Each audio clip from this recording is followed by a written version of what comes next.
What do you want to do in the future? Like, you want to go for a PhD in economics, or what are you looking at right now? Right, okay. So Samay, what exactly are you planning to work upon? Like, have you thought of a topic that you would be working upon as a proposal or synopsis? So as the economy grows, population grows, demographic dividend expands and every other, through that PLFS data we all are aware of this.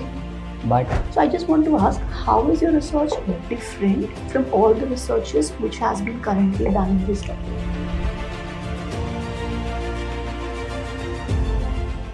Ma'am's, we have Samay today हमारे साथ में. तो समय आपका interview हम लोग start करने वाले हैं. तो the first thing that you have to do is कि अपने बारे में बताइए without mentioning your name. So tell us about yourself without using your name. I have MA Economics from DAVV Indore, and I have cleared UGC NET December 2025. Also, I have PGPX from IIM Rohtak. All right. So this is the CV. Yeah.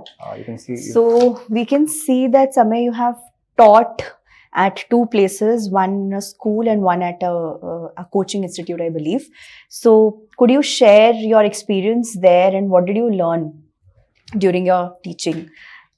Very fine. Yeah. So as far as considered about professional experience, I have first taught at school level education at the Abode School Kareli. It's a remote place, so there I learned about the challenges which are related to school level education. And then I switched on to Time Institute. There I served as a verbal ability faculty member, which helped me strengthen critical thinking and also helped me manage multi-diversified students which come from very diverse backgrounds and so. So there I learned about college level education and stuff. So just one question here. You have done your MA in economics and you have cleared NET in economics, right?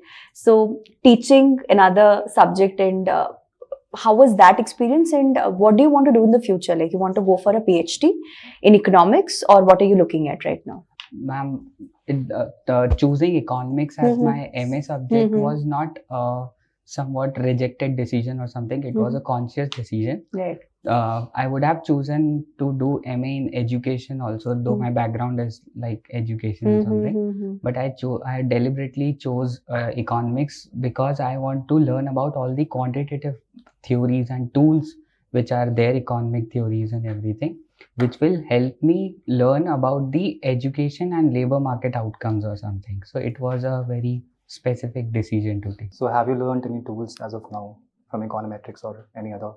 From econometrics, yes. In my UGC NET preparation, sir, I have gone through all that tools which I have learned to remove all that heteroscedasticity, autocorrelation, and 2SLS method and everything.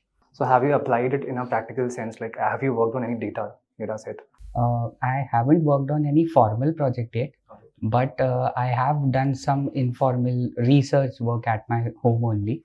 So I have just, while searching for my PhD topic and research topic, I have gone through many tools, and from there I have chosen one men's wage regression data. So which will help me in applying in that labor market thing, connecting it with the education. Right, okay. So Samay, what exactly are you planning to work upon? Like, have you thought of a topic that you would be working upon as a proposal or synopsis? I haven't narrowed it down yet. But as far as concerned, what I have till now researched, I am looking to have some economic tools which are applied to education and connecting that education and labor market thing, job employment. And so what question are you trying to solve here with your research? Like, there has to be a question that is there in your head. You'll be working upon that question. I have written that question. I am not able to fit. No issue, just take your time. Don't be. And I've just framed it out as using economic analysis to understand education and labor market outcomes. How education is helping in shaping the job market scenario and everything. So have you done some literature review around this? I haven't done some literature review yet, but I am in the process of it. So like, what is your take? What do you think? What is the impact of education on the labor market?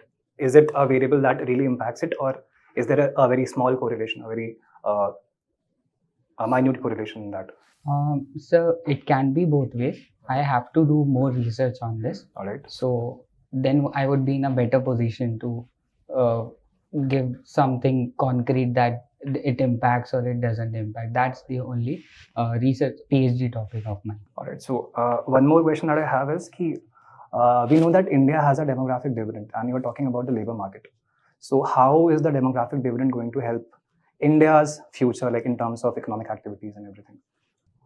So as the economy grows, population grows, demographic dividend expands, and every other through that PLFS data we all are aware of this.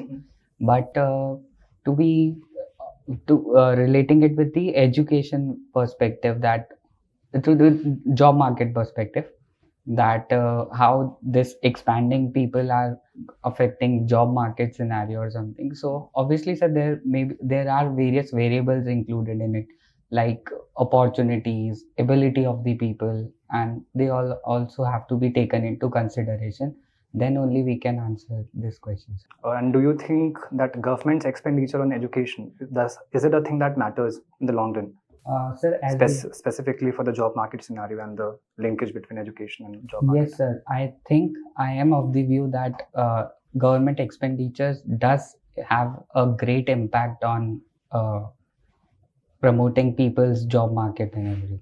All right. So have you seen the budget, this year's allocation for education? Yes, sir, I have seen, but I am not able to remember the data. Okay, no worries. Over to you. So what we understand is that since you have taught in the school, you have done administrative work as well. So using that experience and formulating a PhD topic with integrating economics, which is your main subject. So have you, since you've not narrowed down the topic right now, but you want to do something regarding the experience you had in school related to economics, hai na? So you've thought of any research methodology, like once you shorten the topic, like how are you going to go about with it? Yes, ma'am, I have written some points. I have gone through that research methodology part, and I've taken through Sir class only. I've learned one difference in difference method. So from there, I'll form one treatment group, and then some states which are implementing, like currently, some say it's implementing NEP 2020. So reforms earlier. So that is one treatment group, and then I'll form one control group where states implementing later, pre and post implementation of NEP. I'm only talking about NEP only. So there are various other things also. So one treatment group, one control group of states, and then I'll jump to some data source like UDIs and ASER report and PLFS data to education and labor data, and then I'll jump to some potential bias. I'll address some potential bias like state levels, socio-economic factors also, which will play a role. So that can be the. I just wanted to ask one thing.